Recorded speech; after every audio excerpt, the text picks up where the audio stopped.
Hello, crafters, and welcome to the Scrap and Stamp YouTube channel. My name is Deepa from Designs by Dee, and today I am going to be sharing this beautiful shaker card with you. Now, this is a new installment. Join me here every Thursday at 1 p.m. Eastern Standard Time in order to take a look at some fun new inspiration. These are just going to be 10 to 15-minute tutorials, but I hope that they'll be helpful and provide some inspo for you. So these are all the products we're going to be using today. You can see we're using some Creative Expressions products. We've got the one-liner dies in the holly and the 'tis the season sentiment. And then we've also got that gorgeous Christmas tree die set. Now we're just going to be using the frame from that. That one is actually not on the site, but I will link something similar for you if you wanted to try out this card exactly. So I'm going ahead and I've cut down a piece of like a beigeish colored cardstock, I'd say. And I've cut that down to an A2 size panel. So that's 5.5 by 4.25. I'm grabbing the frame that I mentioned from that Christmas die set. And I've got not only the frame, but the rectangle that cuts out the center so that you have the option to just have the frame instead of cutting out an entire panel. I'm going to cut that out of some gold mirror cardstock, and you can just see how gorgeous this looks on its own. It's got a really nice, like elegant look to it, and I think it just goes really well with like the Christmas theme. We're all about Christmas in July this month, so stay tuned for more videos with some more Christmas in July inspiration throughout the month. I'm going to go ahead and take a look at what that looks on the panel there. So it looks pretty good. So I'll put that to the side. Now I've got this extra piece of gold cardstock and I just want to cut out the one-liner holly die with it. I've gone ahead and I've done that, and you can just see that you got to carefully remove all the bits here. And the one-liner comes out, so it's just one piece, and you can see how gorgeous that looks. So the next step would be to go ahead and cut out this holly from that beige panel that we have. I have the frame on here just to kind of position everything and see the best place that this is going to be on the front of our card here. I'm going ahead and I'm attaching it with some low tack tape or some washi tape, and I'm going to go ahead and again cut this out using my die cutting machine. I am going to carefully remove that one-liner die, and this time you can see that the gold one-liner kind of fits in there really nicely. There are some smaller sections in between the berries there. You can see I'm taking it off of my die cutting plate here. They fit into the center there. We want to keep hold of these because I think there's 3 pieces there. We want to hold onto those, put it in a little plate or a side somewhere so that we can go ahead and attach those again when we do our inlay portion of this card.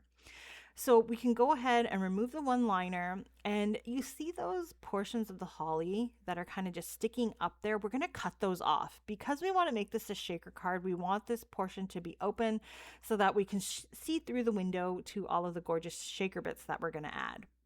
So easily just cut those bits off. I can go ahead and grab some red metallic cardstock here, and I'm just going to do like a little bit of die cutting of the berries. So you can see I didn't cut out the whole image, just the portion where the berries are. And I'll separate those little berries, and again, I'm going to put that aside in a little dish with those other pieces that we put aside as well. I'm going to use the same red metallic cardstock, and I'm going to cut out the sentiment here. This is the 'Tis the Season one-liner die set. So I'm just going to run that through my little mini die cutting machine here a few times to make sure it cuts nicely. And I can separate those sentiments here and put them aside as well in order to put on our card after we put together our shaker element.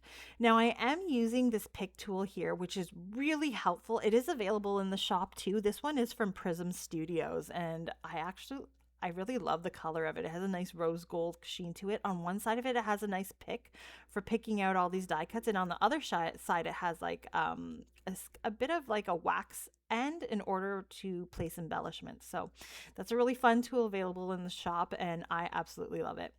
So moving on, we'll go ahead and create our shaker window. I've got some acetate here, and all I'm going to do is attach it to the back of that front beige panel where we cut out that holly.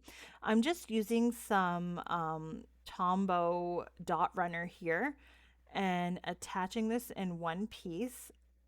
Absolutely easy, simple to do here. And then my next step is going to be to attach that one liner die cut that we cut out of the gold cardstock. So it is a thin die cut. I like using a thin tip glue nozzle in order to get this onto that die piece. You could use your fingers to kind of smudge in the glue and make sure that there's not going to be any excess glue seeping out here onto your shaker window. We'll inlay that. It fits in very nicely. And again, that picking tool that I had works very nice for kind of making things kind of fit in if you don't want to do it with your fingers. It gives you like a nice precise tip to use, and you can see me doing that here. And once that's in, we can start to inlay all of those little bits that we put to the side. So first of all, I'm going to do the berries. So we did cut the berries out of that red metallic cardstock. I'm going to inlay, I think there's 1, 2, 3, 4, 5 berries there that I'm going to just inlay into the little circles here, just using liquid glue as well. And then once I'm done with the berries, I'll go ahead and do the same thing for those 3 little pieces of beige cardstock, which kind of fills in the background panel here. So we don't want that to take on the color of whatever our shaker elements are going to be. So now that we have these berries done, adding those 3 little guys there in order to continue the background of this panel. Now keep in mind, you don't have to do this. If you didn't want to create the shaker element to this card and you feel like using all of the little shaker bits is a bit too messy for you, you could alter this design and then just kind of do this die cut inlay if you wanted to do that. Rather than using the acetate, just inlay the dies with some of the red metallic for the berries, and maybe you could do a green metallic for the leaves, and then attach that to the front of the card instead if you didn't want to use the shaker bit. So it's completely up to you.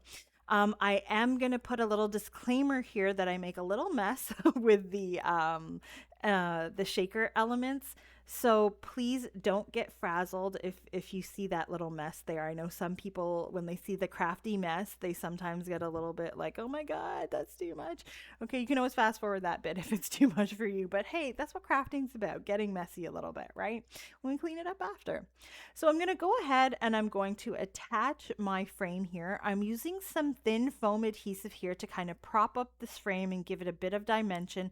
Sorry for my head getting in the way a little bit here, but I do want to make sure that I'm centering this on the card panel so that it looks absolutely gorgeous in the end.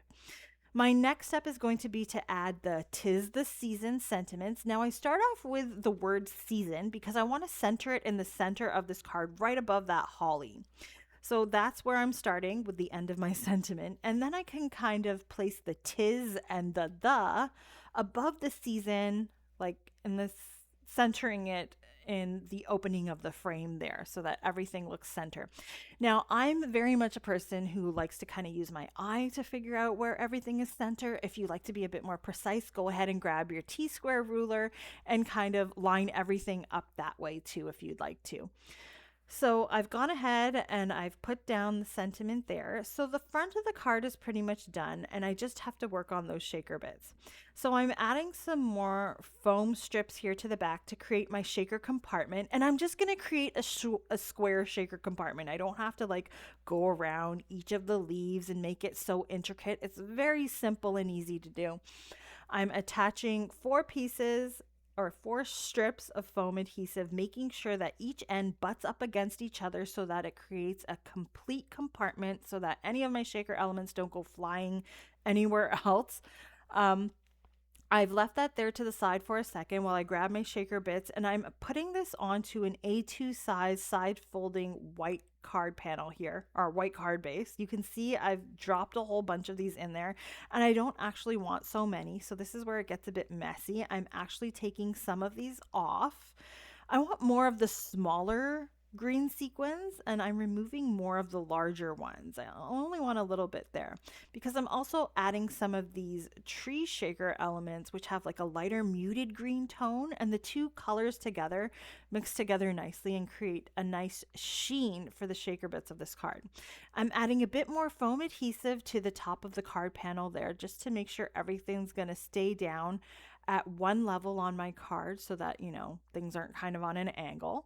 I'm removing my release paper here, And then once that's done, I can go ahead and line everything up with the shaker elements on my card base and carefully attach this and capture all of those little sequins in the center of the shaker compartment. So I'll just carefully line this up and then make sure to specifically press down that compartment all around that square to make sure it's completely sealed. Now, when I shake it, you can see those beautiful shaker bits fill in that holly and look absolutely gorgeous. I'm going to just add a few more embellishments to the front here. These are some fun clear drop gems that look absolutely gorgeous.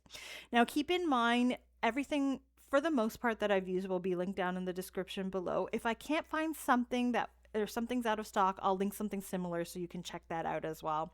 So I hope that this card has provided some Christmas in July inspiration for you and that you guys will check out Tutorial Thursdays next Thursday as well. Have a great day and see you next time.